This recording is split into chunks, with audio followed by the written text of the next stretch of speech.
વલસાડમાં લવ જેહાદ મુદ્દે જૈન સમાજ અને વીએચપી મેદાને આવ્યો છે। વિધર્મીઓ હિન્દુ યુવતીઓને શિકાર બનાવતા હોવાનો દાવો કરવામાં આવી રહ્યો છે।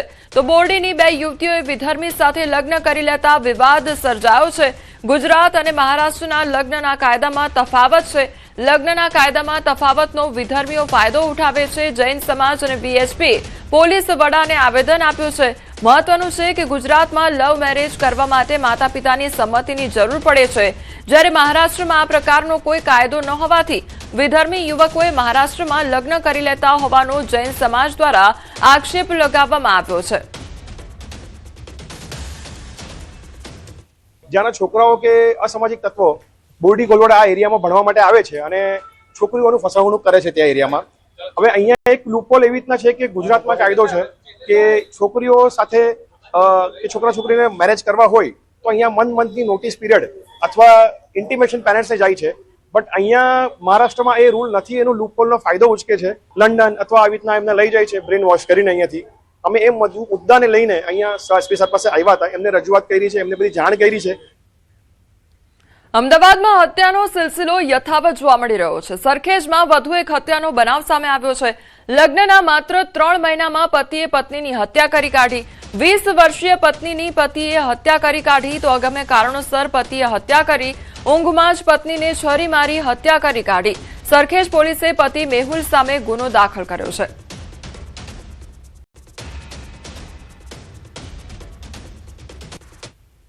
સરખેજ પોલીસ સ્ટેશનની હદમાં આવેલા એક ધાબા પર એક યુવતીની હત્યા થઈ ગઈ અને આ દ્રશ્યો જોઈ શકો છો કે આજે આ હત્યા થઈ છે એ સ્થળ છે કે જ્યાં 20 વર્ષની યુવતી હતી અને તેના પતિએ જ તેની હત્યા છે તે કરી દીધી છે। પોલીસ દ્વારા તપાસ શરૂ કરવામાં આવી છે। કારણ શું હતું તે જાણવાનો પ્રયાસ પોલીસ પણ કરી રહી છે। ત્યારે આ ધાબુ છે કે જે કહેવામાં આવી રહ્યું છે કે જે આજુબાજુના રહેવાસીઓ હતા તેઓએ કહ્યું છે કે તેઓ કડિયા કામ કરતા હતા અને રાત્રે આ ધાબા ઉપર સુવા આવતા હતા। भैया जो लड़की का जो मर्डर हुआ है आपने क्या देखा?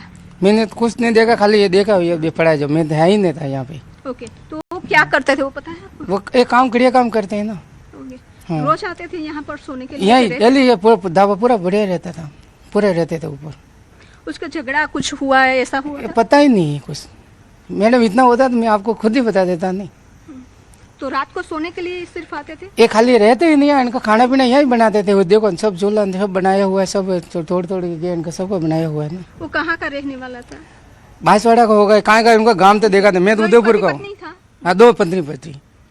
क्या शादी कितने महीने से हुआ पता? ये बता रहे 2 महीने की बता रहे, कोई 2 महीना हुआ है शादी हुआ है। તો 2 મહિના જ મેરેજના થયા હોય તેવું જાણવા મળી રહ્યું છે। આજુબાજુમાં પણ જે ધાબા ઉપર લોકો રહે છે તેઓનું કહેવું છે કે તેઓ દિવસ દરમિયાન કડિયા કામ કરવા જતા હતા અને ત્યારબાદ આ ધાબો છે કે જેના પર તેઓ રહેતા હતા, રસોઈ બનાવતા હતા અને તેઓ અહીં રહેતા હતા। પરંતુ પોલીસ દ્વારા પણ તપાસ શરૂ કરી દેવામાં આવી છે કે શું કારણ હતું, કારણ કે હજુ તેમના લગ્ન થયા છે તેના પણ 2 થી 3 મહિનાનો સમય જ વીત્યો છે અને ત્યારબાદ જ્યારે રાત્રે સૂતા હતા અને તેમના પતિએ છે તેની હત્યા કરી દીધી છે। કેમેરામેન ખેંગાર સાથે વિભુ પટેલ, ન્યૂઝ 18 ગુજરાતી, અમદાવાદ।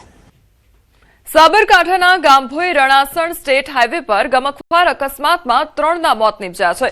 કાર અને રિક્ષા વચ્ચે અકસ્માત સર્જાયો હતો અને ઘટના સ્થળે જ 3 મહિલાના મોત નીપજ્યા છે। 2 થી વધુ લોકો ઘાયલ થયા છે તો ઘાયલોને હિંમતનગર સિવિલ ખાતે 108 મારફતે ખસેડવામાં આવ્યા છે। અકસ્માતને લઈ લોકોના ટોળે ટોળા પણ ઉમટી પડ્યા હતા। ગામભોઈ પોલીસ ઘટનાસ્થળે પહોંચી વધુ તપાસ હાથ ધરી છે।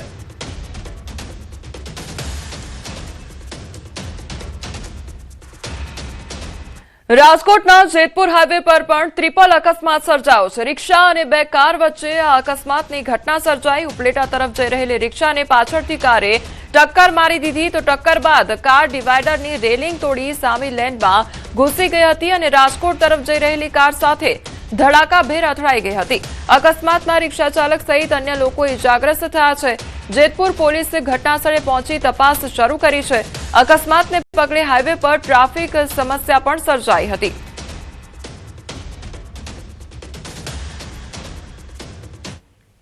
અમરેલી પોલીસે ઇન્વેસ્ટમેન્ટના નામે કરોડોની ઠગાઈ આચરી છે અને કરોડોની ઠગાઈ કરનાર શખ્સને આખરે ઝડપી પાડ્યો છે ત્યારે પોલીસે આરોપીની પાટણથી ધરપકડ કરી લીધી છે ત્યારે આરોપીના બેંક ખાતામાંથી 2.74 કરોડના શંકાસ્પદ વ્યવહારો મળતા પોલીસ પણ ચોંકી ઉઠી છે શેર બજારમાં ઊંચા વળતરની લાલચ આપીને એક ફરિયાદી સાથે અલગ અલગ યુપીઆઈ આઈડી મારફતે 69,441ની ઠગાઈ આચરવામાં આવી હતી આરોપીના બેંક એકાઉન્ટ સામે દેશના વિવિધ રાજ્યોમાં સાયબર ફ્રોડની અન્ય 8 ફરિયાદો પણ નોંધાયેલી છે નેશનલ સાયબર હેલ્પલાઇન 1930 પર અત્યાર સુધીમાં આવી 800 જેટલી ફરિયાદો મળી ચૂકી છે જેને પગલે એસપી સંજય ખરાતની કડક સૂચના બાદ પોલીસ સાયબર માફિયાઓ નેસ્ત નાબૂદ કરવા એક્શન મોડમાં જોવા મળી રહી છે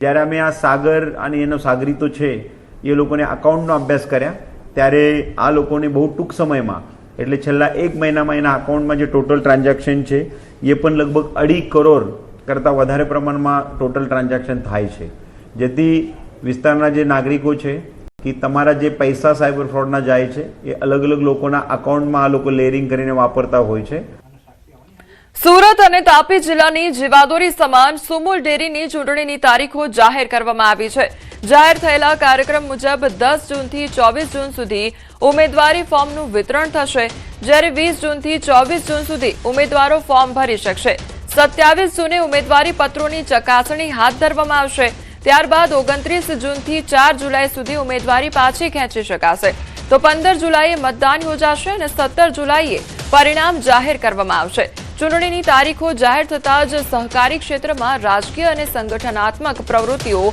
તેજ બની છે અને ચૂંટણીનો માહોલ પણ ગરમાયો છે